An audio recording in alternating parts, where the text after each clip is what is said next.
On Wednesday, the Toronto Maple Leafs and Anaheim Ducks will face off for the 35th time since the 1993-94 season when the Ducks were first introduced to the National Hockey League.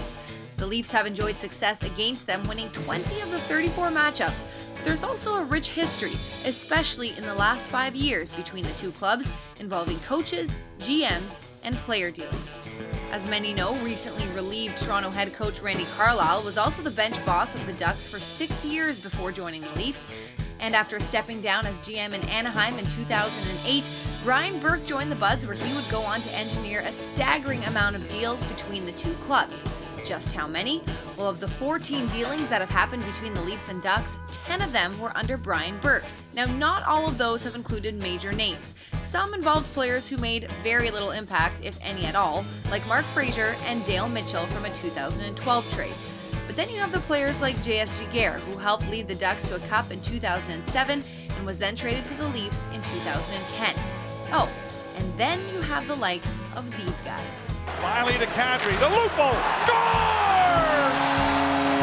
Joffrey Lupo with the one-timer! Jake Gardiner cuts around Mazzaros, Gardiner holds it, down is Neubert out of the net, can't get back, and Jake Gardiner with a finish. And that's the Jake Gardiner they were expecting here in Toronto. Joffrey Lupul and Jake Gardiner came to Toronto in exchange for Francois Beauchemin in 2011. Two more current Leafs came from the Ducks, albeit in the post-Burke era. Peter Holland was acquired in a trade in 2013, and after spending last year in California, Daniel Winnick was signed from free agency and has found a comfortable spot in the Leafs lineup. Beauchemin is still playing with the Ducks, but there is also a player who could have been a Leaf. Turns it over behind the net in front. Score! Raquel! What a night for Rickard Raquel.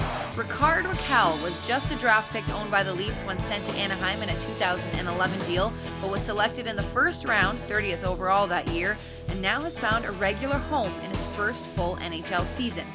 Only time will tell if these two teams will continue to deal with one another, but on Wednesday, the only focus for either will be on the ice, gunning for that W.